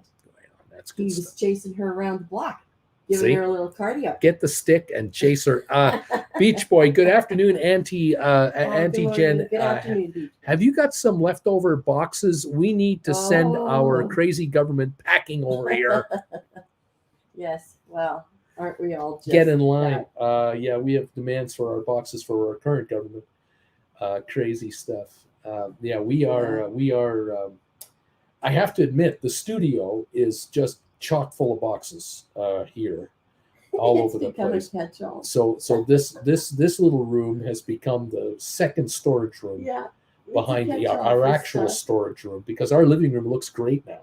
Yeah, because Jen found a way to get rid of boxes out of there and put them into here or elsewhere. And we put the shelving up, which means I can put this stuff away. True. Keep wanting to call it something else that starts with S, but I'm calling it stuff on the air. Yeah. Splair saying good morning, Jen. Morning, Splair. Good afternoon, Splair. Good afternoon, Splair. Exactly right. I'm very looking forward to getting back to Europe. Yes, we are very eager to fly to Europe this August and spend some time there. In this country, pedestrians love to cross whenever, wherever, however, pushing babies, driving dogs. And I just think to myself, you would not last an hour in Berlin. Oh, man, they'd chew you up over there. Yeah. They would give you a severe talking to. You would have a stern warning from German police officers if you try to pull that crap off. How would you feel if cars did that? Huh? Yeah. Beach Boy says, no excuses. Boxes, please. No excuses. We'll have to buy an extra seat on the airplane. Yeah, boxes for... These are for my boxes. These are boxes for a friend of mine. We could put them on the aisle seat. So we could make ourselves like a suite. Oh, yes, we could box off a little room for ourselves. Yes. Apparently, there was some kind of an Instagram post that it's been making the rounds. Oh, where she like saran wrapped herself? Yeah. Some woman saran wrapped herself in the seats around her. I think that was a it didn't last. Thing. Yeah, it didn't last long. Didn't last. The crew of the airplane saw to the end of that. You know, we have scissors, right? I don't know if it went further than that, whether they needed to haul in ground staff, as in police officers. I don't know. Yeah. But yeah, that didn't last. It's a bit cloudy today. A lovely day. Splair is saying, sounds like you two are a little bit lazy as well in case of unpacking boxes at the right places. Oh. Bobby Atkinson, did you resolve your TV issue? Yeah, well, it kind of resolved itself. I'm not sure how. That we had the circle of death, and I was, because I do needlework, I was working away on the couch, just kind of listening to it when it dawned on me that I haven't had any breaks. There's no circle of death, so I don't know what happened. We're not in nirvana yet when it comes to this, and we're in an apartment building. Yeah, we're not sure yet of the final solution for us, what it'll actually take. I don't know. I think what's going to happen. I'm really happy with what we have. I think our solution is going to be when someone younger comes to visit us, we'll just tell them the problem, and they'll just go, oh, click, click, click, click, plug, plug, plug. There you go. Yeah, except my nephew now has a T-shirt that says, "No, I will not fix your computer." Yeah, that's true. That's true. BW, Auntie Jen, did you hear that Seattle Kraken Matty Bernier won the Calder Trophy, best rookie in the NHL last season? Yes. Giddy up. Yeah, manager short at 500, Nvidia at 412, covered at 407. Scored another 2,500. Money for bagels and coffee. If it goes red, I will sell cash secured puts for tomorrow. Mm-hmm. There he is. Yes, the Coachella Firebirds, which are the junior team for the Kraken, went to the 7th game overtime and lost to the in the Bears championships in Coachella. But at home, those fans are going to be unbelievable eating raw meat by the season next. Yeah. Splair saying, are you coming here in August? don't visit right at the last week of August. I'm completing a week in Cologne because of Gamescom. Actually, we will be in Germany in September. Gamescom. We're going to be in Germany in September. Calgary has Mandu. a big Comic-Con and Yes, Horror-Con. we and do. We do a lot of those things. So, yeah, we have a lot of crazy-looking people walking our street. That's true. Mandu number 5. Good morning, Good Auntie morning, Jen. Mandu. Alex, but Bruce, you don't have space for anyone younger to come and stay.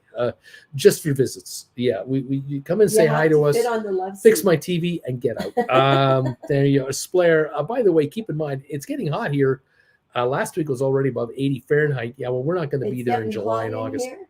It's hot here too. Alex, also good morning, Auntie Jen from Alex. Yes, good morning, Alex. Our friend good afternoon, Alex. Afternoon from the Munich area. Welcome. Yeah. No, we're going to be in Germany in September-ish. Yeah, we're trying to get there right around Oktoberfest because we're insane. No, it won't happen. And we're going to be in Switzerland also September-ish into October-ish. Mm-hmm. And then New York in October. New York. And then home. Home after that. Home at the end of October, towards the end of October. And then we leave early December for Australia. So, yeah, we got some traveling coming up. We have to figure out where Christmas is. Yeah, I think it's Sydney, but I am not sure. Oh, maybe Christmas not. Here. No, maybe it might be Melbourne or it might be Canberra. We might have Christmas like December 1st or something. Yeah, we might have an early Christmas here. Yes. There's people who have Christmas in the summer. Well, yeah.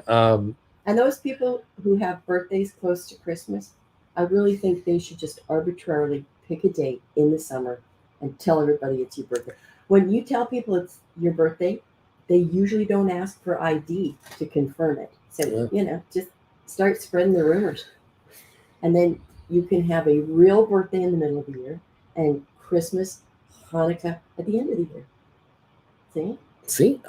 How easy is this? We're grown-ups. I can have my birthday when I want. I can have my birthday whenever I want. How about Maybe that? I'll have two. Splair says, great, then we'll find a sure way to meet up. I'm already searching after good local food here. BW, yes, Coachella was firing it off like crazy. Game 7 of the finals in the first season. They're up and running. They built a fan base for sure. Christina, could be time to buy calls again on SoFi. Nick, Germany in September. Do all Canadians only spend 60 days a year in Canada? Oh, yeah, we try to get out of here as much as we can. 180 days. Yeah, that's right. We spend a little bit of time here and elsewhere. We like to get around. If we have a chance to travel, we do. Our passport is welcome in many, many locations. That's right. Canadians are very welcome around the world, which is nice. When you're not having to stretch 3 weeks of holidays a year out, you can, it opens up your opportunities. Oh, yeah. Thankfully, Jen and I do not have to go to Europe on a hurry up 2-week holiday. Yeah. That's not our world anymore. Thankfully, we did that in 14 and 15 with our daughter. But in 14, we did it over the end of the year. Yeah. So then I kicked into the next year's holidays. Yeah. So then I had a long year ahead of me. Yeah. Since we don't work for anybody but ourselves, it's a different game now. But there are so many people out there around the world who have these, especially in North America, tight holiday times. 2 weeks. Germans and Europeans with 6 weeks holiday a year. Oh, I know. You must look at us and think you guys are crazy. We're crazy over here. Yeah. It's ridiculous. Yeah. Bobby Atkinson says, a very merry unbirthday to you, Auntie Jen. Thank you. A very merry unbirthday, unholiday to you. That's right. The half birthday. The very half partial. Birthday and half birthday. That's right. We're up 108 on the Dow. Trying to reach a high of the day again. Okay. How about that? Is it taking a little dip? Our dollar has definitely taken a dip today. Has it? I hadn't noticed. Down to 75. I noticed. It's been strengthening lately against the US dollar, but I don't know. We'll see what happens there. See what the world has in store for the markets. News, SoFi 839 up 19 cents. Christine's thinking about buying options again. You know what I'm doing? I am getting all of my Steeler stuff together in one spot. So that when the shrine is necessary, I can just pop those bins open and start pulling out everything. That means the bedroom. Pictures, figurines, The bedroom. small little tiny players. There are these gigantic plastic Rubbermaids all over the bedroom with Steeler stuff in it. Mm. And during the Steeler game, once we get our TV put in there, that door will be closed. Mm-hmm. From I don't share well. From about 8 in the morning, the door will be closed until 8 at night, and it'll be. He feeds me. I just shove food under the door. I run in, drop stuff up, and run out. I do not get in the way of that. Oh, I know. But this year, you're going to have trouble watching your boys. Well, that's why you got to have a Fire Stick. Take it everywhere you go.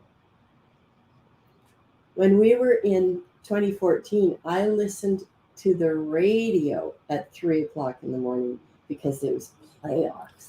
In Berlin. Playoffs. In Berlin. It was playoffs. Yeah. 3 in the morning in Berlin. So, not a problem. We're talking serious stuff. I can do here. this. We're talking serious stuff. Because you never know if it's going to be your last game of the year. So. Rolo says no Supreme Court decision today on student loan forgiveness. Oh. It's not coming out today. Alex, 30 days leave plus national holidays is normal in the UK. I don't think I'd last long in North America. I know. You wouldn't. So what's happening? Volume on ATP a whopping 261 shares. All right, continuing on. You'll see companies that give a personal day so that you only get 2 weeks holidays, but you get a personal day a month.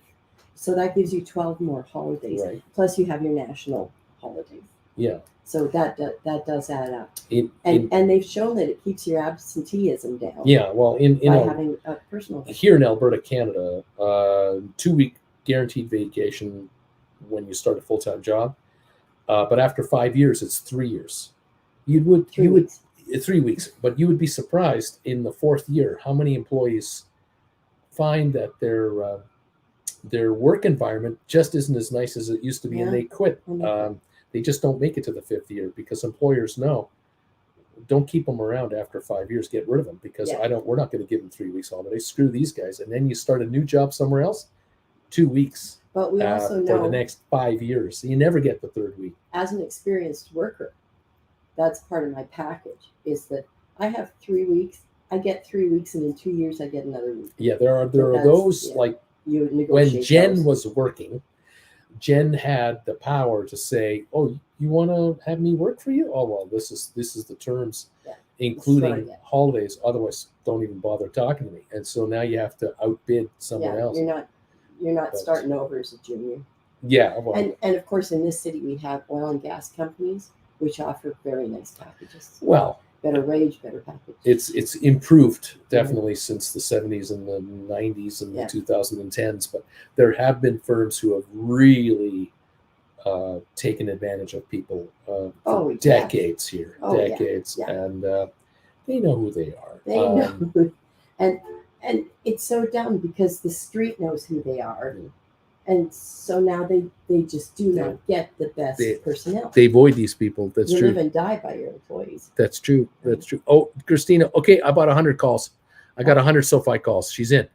We're at 840 on the stock, up 20 cents. Home Skillet, good. GL on the trade. Good luck on the trade, Christina. Closed my calls last Friday. Christina, in the Army, we get 30 days a year and quite a few 4-day weekends where we get the holiday off and the day before. Nice. So kind of nice. Gives you a chance to go home. Yeah. It gives you a bit of a break. How far away you are. Yeah. Gotta love that. That's good. Gotta love. And the same thing, you gotta keep those people happy. They carry a gun. Oh, well, yeah, they carry a gun. Yeah. And every time you say Home Skillet, I want to go to Denny's. Oh my. I want a breakfast skillet. Oh. Or no, we're just down the street. They have a really good breakfast skillet. I need your help, Auntie Jen. We're at the 2-hour mark for the show. I'm supposed to wrap up the show here, but we're at 184 thumbs ups. I need 16 more. We need 16 more. I think you have to hang in there. I think you folks. We Unless need your they're help. holding back, knowing that you'll stay on longer. Oh.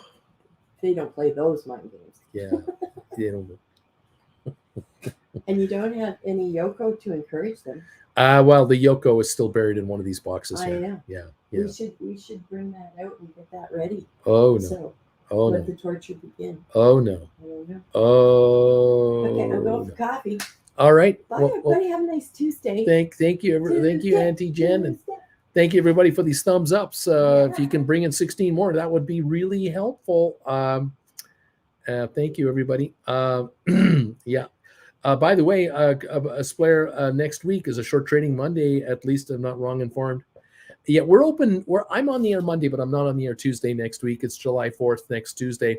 We're off the air for that day. So it is a short week. Those of you who are playing options or you're writing options that expire next Friday, only 4 days of trading next week, and a quiet one at that. So that could be good for you guys. Keep that in mind.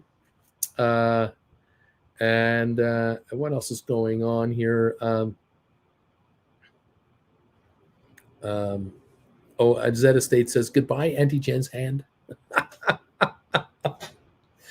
Goodbye, Auntie Jen's hand is right. 188 on the thumbs up meter, 12 to go. And we've got 200. Thank you all for helping out with the thumbs ups today. It looks like 200 is just around the corner. Thank you, everybody. Alex is saying, Jen, I love you, but please don't suggest Yoko. BP, there's an inquiry that BP said that the UK is not prepared for COVID at an inquiry. Yeah, no kidding. Who was? Nobody. The Dow up 92, S&P up 16, NASDAQ up 68 points today, oil down 40 cents. That's the story of this day today. NVIDIA is still holding a gain, but only 16 cents. Managers caught that one just right. SoFi at 839, up 19. GameStop up 30 at 23.32. AI went green again. It's up 55 cents right now. BW AI, I've been noticing on the charts that $33 seems to be kryptonite, and it rejects any attempt at it. Has been doing so since 616. Conversely, it doesn't like to be below 32 for very long either on AI, and we're at 32.51 now. The low 31.50, the high 33.15, 7.6 million traded. Interesting how that observation has been looked at. There you go. We're up 99 on the Dow now as we are coming through the morning. We have 189 thumbs ups. Thank you all. 190. We are 10 away now from 200 thumbs ups. I appreciate it. I think the way to hopefully encourage a few more thumbs ups is to honor the Knights of Ni. Bow to them, and hopefully the markets will do as you wish, and the thumbs ups will keep coming through as we attempt to reach 200 thumbs ups on our morning show. Thank you, everybody, for coming together for us and helping us out. It's great having you here. Richard Carlin, neat. Here comes Knees. Option Nomads, neat. Mr. Premium of the option, neat. BW yesterday held along 32.68, and today it seems to be trailing along at 32.42. So, with option rights and buybacks today, good luck to all. Alex, neat. JR, neat. Here come the knee emojis all over the place. They're coming in. 191 thumbs ups are now showing up on the meter. We're only 9 away from 200 thumbs ups. Have a great trading day, everybody, says JR. I agree. Make a lot of money out there. 192 now, 8 to go, and we got 200 thumbs ups, baby. The knee emojis are trickling in, and so are the thumbs ups. Thank you all very much for your help. BP, neat. DA Druda, neat. No stopping the knee emoji attacks. Here they come. Wonderful stuff, everybody. Thank you so very much. Have a great day today, Tuesday, June the 27th. And we'll keep you posted on what's going on. Nazareth, 193, Bruce. I'm there. I see 195 now. Karen D is here. BW with the knee emojis. Here they come. 196 thumbs ups are now on the chart. 4 to go. And we got ourselves 200 thumbs ups. Kareem is here. Hey, pal. Thank you. Here they come. 196 are in the house. 4 away from 200 another day. Thank you, everybody. Splair, thanks, Splair. Have a great day over there in Dortmund, pal. Take care of yourself. Enjoy your day. Thank you. Neat is what Splair is saying to all of us and all of you. Thank you very much. All right, kids, I'm out of here. I will talk to you tomorrow morning, first thing at 8 o'clock. If anything breaks, we'll keep you posted here. In the meantime, get richer, get wiser, get better. And thank you again for those of you making donations on PayPal and those of you picking up classes. And if any of you want to have a one-on-one, let me know. We'll see if we can put something together through the weekend or Canada Day or July 4 or whatever. You let me know if you want to do a one-on-one, and we'll take it from there. Okay, everybody? All righty. Thank you, Christina. Maybe it's time to go back to bed. That might be an idea. Get some rest. Thanks, everybody. Deep Value Options. I've been a member for 22 months. We love Uncle Bruce. Thank you so much for that beautiful green bar coming across there. 22 months being a follower of this channel. Gold Bagel members, thank you so much. 197 on the thumbs ups meter. Not bad. Thanks, everybody, from John. All right, kids. I'll see you guys tomorrow morning. Have a great one. Bye for now.